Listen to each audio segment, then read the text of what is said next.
Hi everyone, મારું નામ નિહાળ ઠક્કર છે. ફર્સ્ટ ઓફ ઓલ સોરી, થોડું લેટ થઈ ગયું અમને લોકોને, બટ અમને લોકોને પણ હવે ધીરે ધીરે ભૂખ લાગી રહી છે. બટ એના પહેલા હું ફિલ્મનું અને મારું ઇન્ટ્રોડક્શન આપી દઉં. આ ફિલ્મ પ્રોડ્યુસ કરી છે જસવંત ગાંગાણી સરે. ગાંગાણી મોશન પિક્ચર્સ કો પ્રોડ્યુસ કરી છે, જીતેન્દ્ર જાની ફિલ્મ છે. અને આ ફિલ્મનું નામ અમે આવા દે એટલા માટે રાખ્યું છે કે આ ફિલ્મની વનલાઈન એ છે કે લાઈફમાં ક્યારેય પ્રોબ્લેમ કે તકલીફ સામે આવે અને જો પ્રેમથી ડર લાગે તો ગભરાવાનું નહીં અને હાથ ઊંચો કરીને કહી દેવાનું કે આવા દે.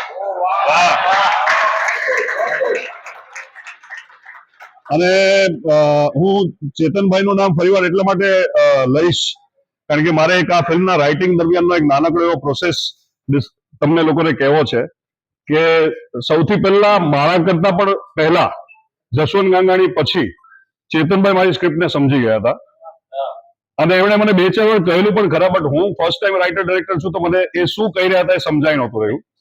અને હું એમને વારે વારે પૂછી રહ્યો હતો કે તમે કેમ ટાઈમ નથી આપતા, તમે કેમ ટાઈમ નથી આપતા. તો પછી એને છેલ્લે મને કહેવું પડ્યું કે તે જે કર્યું છે અને જે લખ્યું છે એ બરાબર હોય તો હું વર્ષોથી લખું છું તો એ બરાબર હોય એટલે હું એટાચ નથી કર્યું. અને જે મેં એડ કર્યું છે એ જે ઘટતું હતું એ એડ કર્યું છે. અને છતાંય હું ડરતો હતો અંદરથી. પછી મેં એમને ફર્સ્ટ ડે ફોન કરેલો, તમને યાદ હોય તો, અને પછી પણ ફોન કરેલો કે સર તમે ત્યારે મને જે કહ્યું ને ત્યારે ના સમજાણું, પણ હવે જયારે મને મારી સ્ક્રીન ઉપર દેખાઈ રહ્યું છે ને ત્યારે I think you are right and you guided me correctly.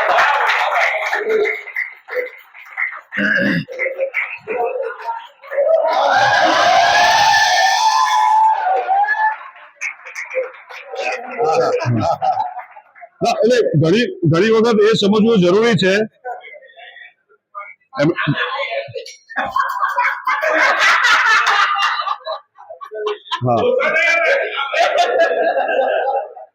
ઘણી વખત એ સમજવું જરૂરી છે કે જે શું નથી કરવાનું ને એ પણ આપણે શીખવું જોઈએ.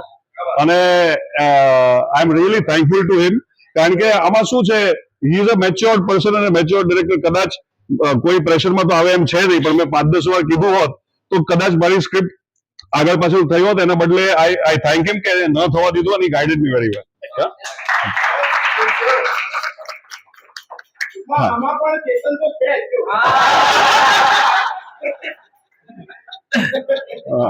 હા, અને બસ અમે જેન્યુઇનલી આ ફિલ્મ બનાવવાની કોશિશ કરી છે. બહુ સારા લોકેશન યુઝ થયા છે. તમે કદાચ થોડું ઘણું ટીઝર ટ્રેલરમાં જોઈ રહ્યા છો. સોંગ્સમાં મેજોરિટી શૂટિંગ સુરતમાં જ થયું છે.